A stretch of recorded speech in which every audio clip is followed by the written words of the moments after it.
अस्सलाम वालेकुम। क्या हाल है स्टूडेंट्स। आज हम अल्हम्दुलिल्लाह जो है वो अपना चौथा सबक जो है वो स्टार्ट करेंगे। सबक चौथों हमने 3 सबक जो है वो पहले कंप्लीट कर लिए हैं और उसमें हमने बड़े अच्छे तरीके से पढ़ा है। इंशाल्लाह आज इसमें भी आपको समझ आ जाएगा। आज हम ना थे पढ़ेंगे, सिंधी में थे थेलो जो होता है ना वो पढ़ेंगे। अच्छा, इसी चीज़ को जब हम जो है वो उसमें लेते हैं, हमारा उर्दू में लेते हैं तो ते और हे तो इसको थे ऐसे पढ़ते हैं, मगर उसमें हमारे पास जो है वो उस सिंधी में जो होता है वो थे इस तरह होता है। ठीक है, तो आज हम थे पढ़ेंगे। तो पहले पढ़ते हैं बिस्मिल्लाहिर्रहमानिर्रहीम। हे ये ज़ेर ही हमज़ा पेश ही थे अलिफ था लाम है पेश ल थाल। अच्छा, ये थाल ये है ना थाली, जिसको बड़ा जो थाली का जो बड़ा मतलब उससे जो थोड़ा सा बड़ा होता है उसको हम थाल कहते हैं, जिसमें सिंधी जो गांव के लोग जो है वो तकरीबन रोटी वोटी उसमें बनाते हैं। तो ये थाल अलमदा है ये है आहे ही थाल आहे। अच्छा, उसके बाद हमारे पास है ये ज़ेर ही हमज़ा पेश ही अच्छा, इसको है ये ज़ेर ही हमज़ा पेश ही ऐसे पढ़ेंगे। ठीक है, हम काफ़ी जो है वो लेसन में ये चीज़ क्लियर भी कर चुके हैं। थे अलिफ था लाम है छोटी ये लाम है लाम है ये ज़ेर ली था ली अलमंदा हाये है आहे ही थाली आहे। मतलब थाल से जो छोटी होगी उसको थाली बोलेंगे, थाली। है ये ज़ेर ही हमज़ा पेश ही थे ये थे लाम है वाओ लो थे लो। अच्छा, ये थे लो ये बस्ता जो बेग जिसको इंग्लिश में कहते हैं वो वाला है।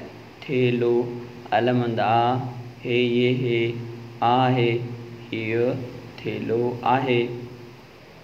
अच्छा, उसके बाद है ये ज़ेर ही हमज़ा ज़बर ही थे ये थे लाम है ये ज़ेर ली थे ली अलमंद आ है ये है आहे ही थेली आहे। अच्छा, थेलो बस्ते को भी कहते हैं। दूसरा कोई भी सामान अगर मतलब हो उसमें हम कोई भी बड़ा बैग बनाएं तो उसको थेलो कहते हैं। अगर छोटा कोई बैग बनाएं उसको थैली कहते हैं। शापर को भी हम सिंधी में थैली कहते हैं, जिसमें सामान वगैरह लगाया जाता है। तो थेलो बड़ा होता है और थैली उससे छोटा होता है। ठीक है, हाय ज़ेर ही हमज़ा पेश ही हे ज़बर है थे पेश हथ अलमंद आ हाये है आए ही हथ आहे। अच्छा, हथ हाथ हैंड वगैरह जो हमारे पास होता है उसको सिंधी में हथ कहते हैं। क्या कहते हैं? हथ। उसके बाद ये पेश जो आ रही है सिंधी में पेश, ये सिंगुलर में आती है। अगर सिंगुलर को आप लिखेंगे तो आखिर में पेश देंगे।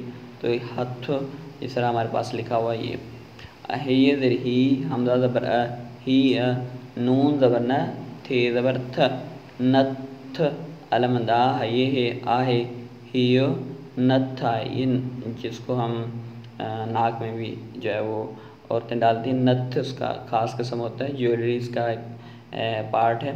तो ये नथ आहे। अच्छा, उसके बाद थाल थाली थेलो थैली हथ नथ। उसके बाद हमारे पास नीचे वाले वर्ड आ रहे हैं, ये वाले वर्ड्स जो है वो हमारे पास आ रहे हैं। तो ये वाले वर्ड्स में ना हे ज़बर है थे ज़बर थ हथ हे ज़बर है थे ज़बर थ हथ, ये वाला जो है ना वो लिखा हुआ है। काफ ज़बर का थे ज़बर थ कथ सीन ज़बर सा थे ज़बर थ सथ। अच्छा, हथ कथ सथ। उसके बाद आप मिसाल के तौर पर ये जो हमने मतलब मैं आपको ये नीचे वाले पढ़ाता हूँ। या ये वाले न्यू वर्ड्स होते हैं। ये हमने ही तकरीबन पिछले लेसन्स में भी पढ़ा है, आहे पिछले लेसन में भी पढ़ा है। ये वर्ड्स, ये वाले वर्ड्स, ये वाले, और उसके बाद ये नीचे जो हमारे पास दिए हुए हैं ये वाले हमारे पास न्यू वर्ड्स होते हैं। और उसके बाद ये सबक का नाम जो थों, त्यों या ब्यो, ये सारे हमारे पास न्यू होते हैं।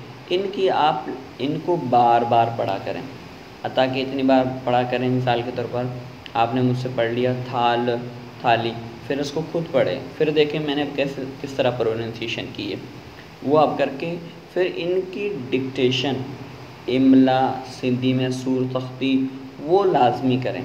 अगर आपने इनकी इमला और डिक्टेशन वगैरह नहीं की तो क्या होगा कि आपको सिंधी लिखना भी नहीं आएगी और आपके पढ़ने में भी इतनी पुख्तगी नहीं होगी।